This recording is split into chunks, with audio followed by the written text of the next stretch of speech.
भूमिहीन लोगों को सरकार द्वारा प्रताड़ित करने के विरोध में गुरुवार को पोराझाड़ कवाखाली भूमि रक्षा कमेटी तथा तीस्ता महानंदा परियोजना में क्षतिग्रस्त हुए भूमि रक्षा कमेटी के सदस्यों ने सिलीगुड़ी स्थित डीएम कार्यालय के सामने विक्षोभ प्रदर्शन किया।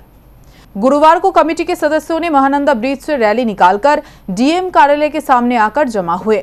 इसके बाद अपने मांग पत्र को डीएम के पास जमा करने जाने के दौरान डीएम के अनुपस्थित रहने के कारण उन लोगों ने सड़क पर बैठकर विक्षोभ प्रदर्शन शुरू किया।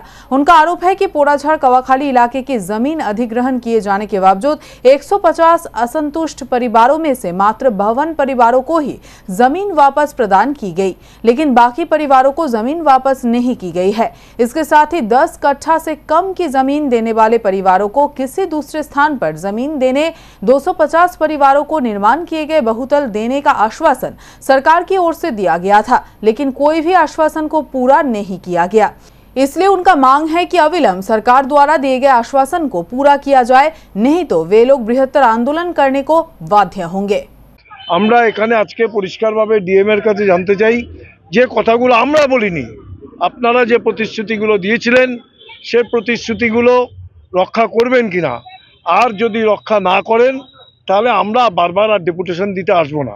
তখন বাধ্য হয়ে আমাদেরকে যা কিছু কাওয়াখালী অঞ্চলের অবরোধ থেকে শুরু করে যাবতীয়, এবং সামনেই জানেন আপনারা কেন্দ্রীয় ট্রেড ইউনিয়ন ধর্মঘট ডেকেছে, 20 মে ধর্মঘট, এই ধর্মঘটের সাথে আমরা এই দাবিকেও যুক্ত করে নেব।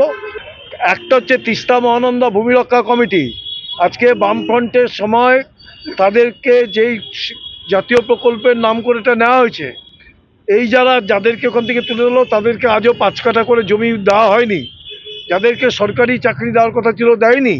আজকে তৃণমূলের জমানা আসছে 2011 সাল থেকে কয়েক দফায় দিয়েছি। পার্থ ভৌমিক এখন এমপি হয়ে গেছে, তিনি ছিলেন সেচ মন্ত্রী, তার কাছেও কলকাতায় গিয়ে সল্টলেকে আমরা ডেপুটেশন দিয়েছিলাম। ওখানের যারা 500 পরিবার তারা কিছুই পায়নি, তারা না কাজ পেয়েছেন, তাদের না ল্যান্ড লুজার সার্টিফিকেট দেওয়া হয়েছে, তারা কোনো কিছু পায়নি।